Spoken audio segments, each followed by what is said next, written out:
പത്തനംതിട്ട കലഞ്ഞൂരിൽ രോഗിയുമായി പോയ ആംബുലൻസും കെ.എസ്.ആർ.ടി.സി ബസ്സും കൂട്ടിയിടിച്ച് അപകടം. ഇരു വാഹനങ്ങളിലും ഉണ്ടായിരുന്ന 8 പേർക്ക് പരിക്കേറ്റു.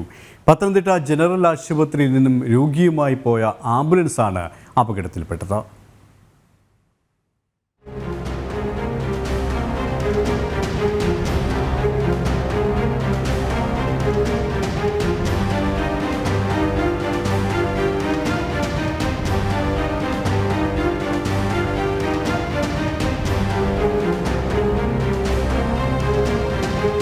പുനലൂർ മൂവാറ്റുപുഴ സംസ്ഥാന പാതയിൽ കലഞ്ഞൂർ സ്കൂൾ ജംഗ്ഷനിൽ രാവിലെ 11 മണിയോടെയായിരുന്നു അപകടം. പത്തനംതിട്ടയിലേക്ക് വരികയായിരുന്ന കെ.എസ്.ആർ.ടി.സി ബസ്സും തിരുവനന്തപുരം ഭാഗത്തേക്ക് പോകുകയായിരുന്ന ആംബുലൻസുമാണ് കൂട്ടിയിടിച്ചത്. ആംബുലൻസിൽ രോഗിയും ഡ്രൈവറും ഉൾപ്പെടെ 3 പേരായിരുന്നു ഉണ്ടായിരുന്നത്. ഇവർക്ക് 3 പേർക്കും കെ.എസ്.ആർ.ടി.സി ബസ്സിലുണ്ടായിരുന്ന ഡ്രൈവർ ഉൾപ്പെടെ 5 പേർക്കും പരിക്കേറ്റു. കൂട്ടിയിടിയിൽ 2 വാഹനങ്ങളുടെ മുൻവശം പൂർണ്ണമായും തകർന്നു. ബസ് ഫുട്പാത്തിലെ വേലിയിലേക്കും പോസ്റ്റിലേക്കും ഇടിച്ചു കയറി. പോലീസും നാട്ടുകാരും ചേർന്ന് രക്ഷാപ്രവർത്തനം നടത്തി പരിക്കേറ്റവരെ പത്തനാപുരത്തെ ആശുപത്രിയിലേക്ക് മാറ്റി. സ്കിഡായിട്ട് മഴയൊക്കെ അല്ലേ, അപ്പോൾ അതുകൊണ്ട് സ്കിഡായിട്ട് ചിലപ്പം 2 വണ്ടിയും കിട്ടിക്കാണത്തില്ല. ഈ വണ്ടിയുടെ സൈഡിൽ ഇടിച്ചിട്ട് രണ്ടും തെന്നിപ്പോകുന്നതായിട്ട് നമ്മൾ കാണുന്നത്.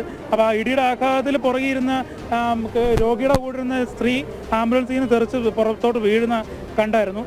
പിന്നെ അപ്പോൾ ഞങ്ങളെല്ലാവരും കൂടെയാണ് ആംബുലൻസ് അങ്ങോട്ട് മാറ്റിയിട്ടത്. ഇതിനകത്തൊരു മൊത്തത്തിൽ 9 പേരുണ്ടാവും. ബാക്കിയുള്ളവരെല്ലാം നമ്മൾ EMS ഹോസ്പിറ്റലിലാണ് കൊണ്ടുപോയേക്കുന്നത്, ഇവിടുന്ന് വണ്ടി കയറ്റി വിട്ടേക്കുന്നത്. അപ്പോൾ എല്ലാവരുടെയും നില ഗുരുതരമൊന്നുമല്ല. സ്ഥിരം അപകട മേഖലയാണ് കലഞ്ഞൂർ സ്കൂൾ ജംഗ്ഷൻ എന്ന് നാട്ടുകാർ പറയുന്നു.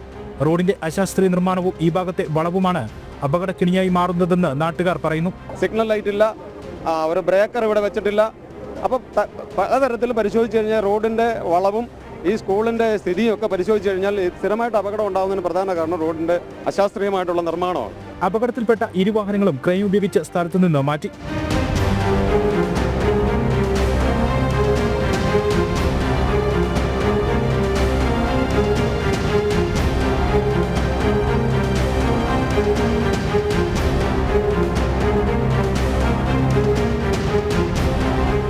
ജനം, പത്തനംതിട്ട.